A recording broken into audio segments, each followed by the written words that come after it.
Ferdinand Ossendowski. Bestas, homens e deuses. O enigma do rei do mundo. Rumo aos montes Saiyan e à liberdade. Estávamos cercados por espessas matas virgens. Nosso caminho serpenteava, quase invisível, entre erva alta e amarelecida, entre moitas e árvores que perdiam suas primeiras folhas multicoloridas. Estávamos seguindo o traçado da velha estrada do Vale do Amil, que já tinha sido esquecida. 25 anos antes, por esta estrada, passavam os mantimentos, as máquinas e os trabalhadores em direção das minas de ouro que agora estavam abandonadas. A estrada seguia ao curso sinuoso do Amil, que naquele ponto era largo e rápido, em seguida mergulhava na mata fechada, contornava pantanos repletos de perigosos atoleiros, e continuava entre matas, montanhas e pastos. Nosso guia devia ter opinião formada a respeito das nossas verdadeiras intenções, e, às vezes, olhando preocupado para o solo, dizia: 3 cavaleiros que montavam cavalos ferrados passaram por aqui. Talvez fossem soldados. Mas ele voltava a acalmar-se quando via que o rastro saía do caminho para voltar logo em seguida. Eles não foram para mais longe, observava maliciosamente e sorria. Que lástima, disse-lhe, ou teria sido agradável viajar juntos.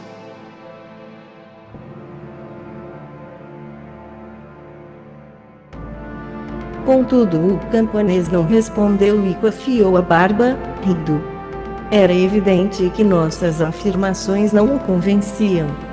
Passamos perto de uma mina de ouro que, em tempos idos, estava organizada e equipada da forma mais racional, agora, porém, estava abandonada e os prédios todos destruídos. Os bolcheviques tinham levado as máquinas, os mantimentos e também parte dos barracos. Ao lado encontrava-se uma igreja triste e sombria com as janelas quebradas, o crucifixo tinha desaparecido e o campanário estava queimado, típico e lastimável símbolo da Rússia daqueles dias.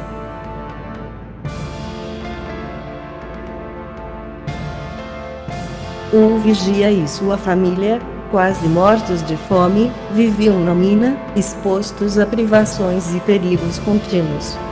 Narraram que naquela região cheia de florestas, um bando de vermelhos percorria as aldeias, roubando tudo que podiam levar da mina e extraíram o que podiam. Na parte mais rica, cheios de pepitas de ouro, eles iam beber e jogar nos botequins das aldeias próximas, onde os camponeses destilavam vodka de batatas e bagos que vendiam de contrabando a peso de ouro. Se tivéssemos a desdita de encontrar o tal bando, seria nosso fim. 3 dias mais tarde atravessamos a parte setentrional da Cordilheira do Saiyan, e passando o rio que marca a fronteira e que é chamado Algiak, entramos no território de Urianhai.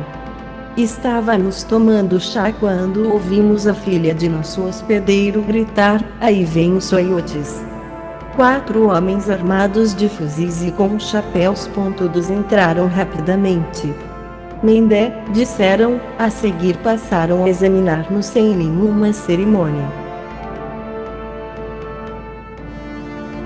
Não houve botão ou costura, ou objeto de nosso equipamento, que escapasse à sua curiosidade. Em seguida, um deles, que parecia ser o Merim, o governador do lugarejo, começou a fazer perguntas para inteirar-se de nossas opiniões políticas. Vendo que estávamos criticando os bolcheviques, ficou muito satisfeito e começou a conversar sem rodeios. Vocês são boa gente. Vocês não gostam dos bolcheviques e nós vamos ajudar vocês. Agradeci, e ofereci-lhe uma grossa corda de seda que usava como cinto. Eles saíram antes do anoitecer, prometendo que voltariam na manhã seguinte. A noite estava chegando. Fomos até o relvado para cuidar de nossos extenuados cavalos que lá estavam pastando e voltamos. Estávamos conversando alegremente com nosso amável hospedeiro quando, de repente, ouvimos barulho de cascos de cavalos no pátio e vozes roucas. A seguir 5 soldados vermelhos, armados de sabres e fuzis, entraram ruidosamente. Senti um calafrio e meu coração disparou. Sabíamos que os vermelhos eram nossos inimigos, e esses homens tinham estrelas vermelhas nos barretes de astracan e um triângulo sobre a manga. Eram membros do destacamento que estava perseguindo os oficiais cossacos. Olhando-nos de esguelha, tiraram as capas e sentaram. Começamos a conversar com eles, explicando que estávamos viajando à procura de pontes, estradas e minas de ouro.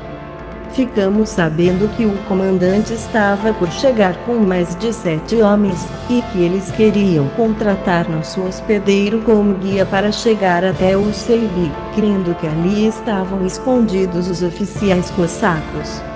Dissemos que nos considerávamos com sorte porque íamos prosseguir nossa viagem em companhia deles.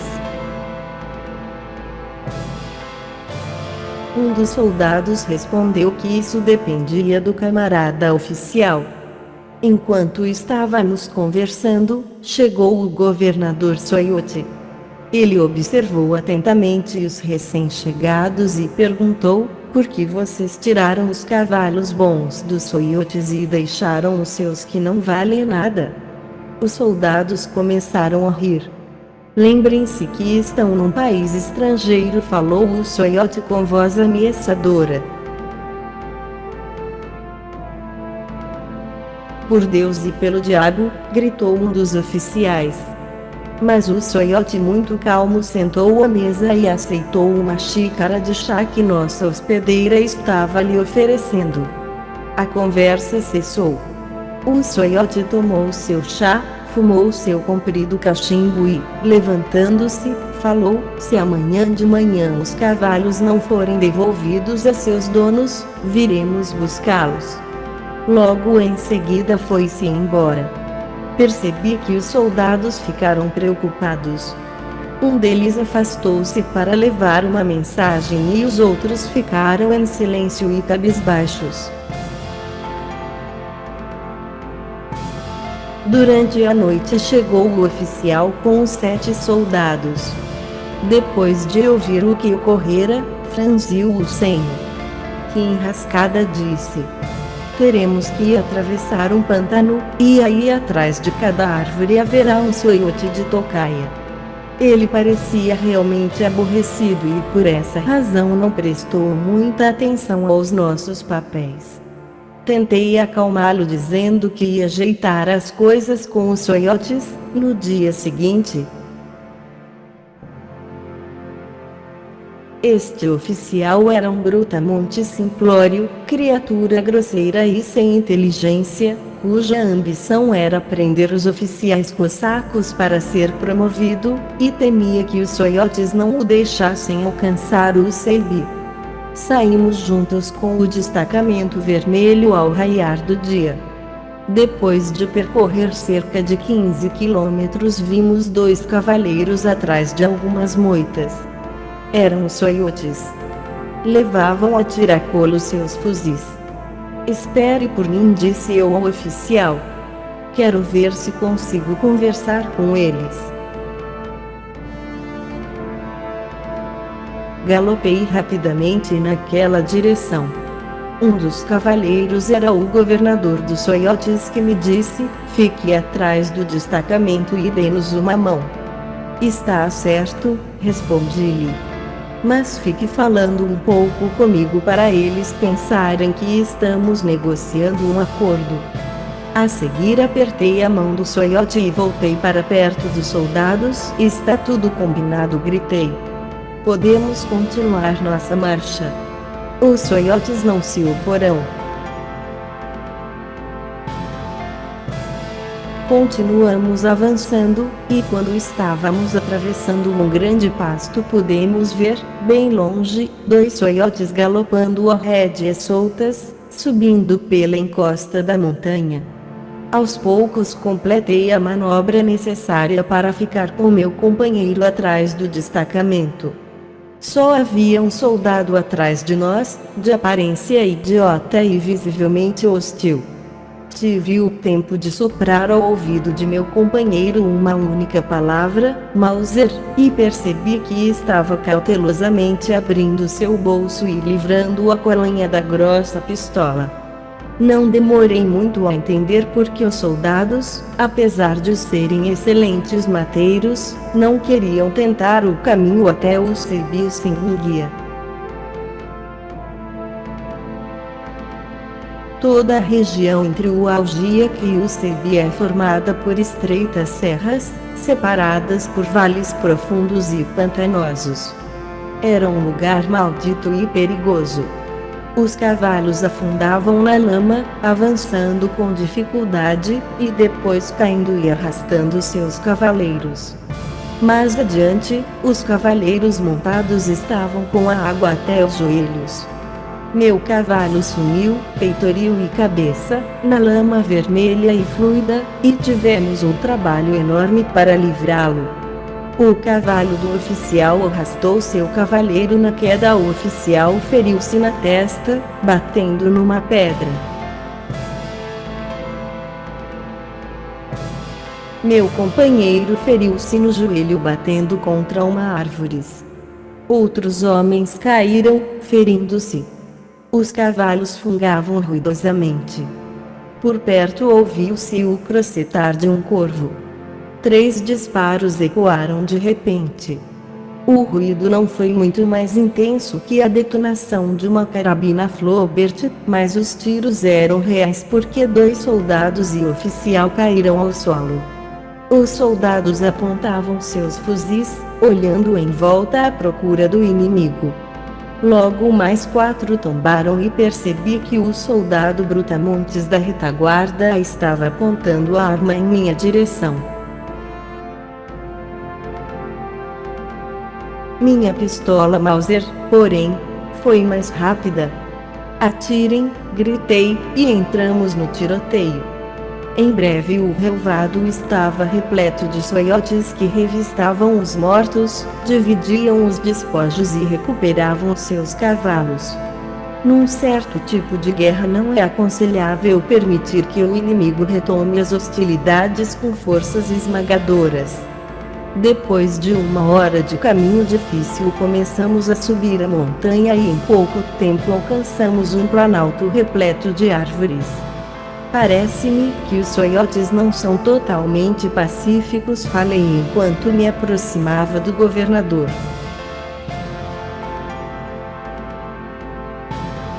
Ele me encarou com um olhar severo. Eles não foram mortos pelos coiotes. Era verdade. Os bolcheviques tinham sido mortos por tártaros de Abacan que usavam trajes dos coiotes. Esses tártaros estavam atravessando o Urianhai porque estavam levando rebanhos de vacas e cavalos da Rússia para a Mongólia. Eram acompanhados por um guia e intérprete que era um calmuco budista. No dia seguinte aproximávamos-nos de uma pequena colônia russa quando notamos alguns cavaleiros nos espreitando num bosque.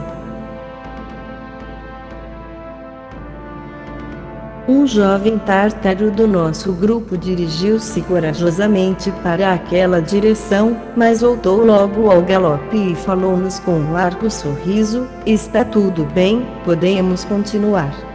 Seguimos então por uma bela e larga estrada beirando uma cerca alta que demarcava um pasto onde vimos um rebanho de isobar.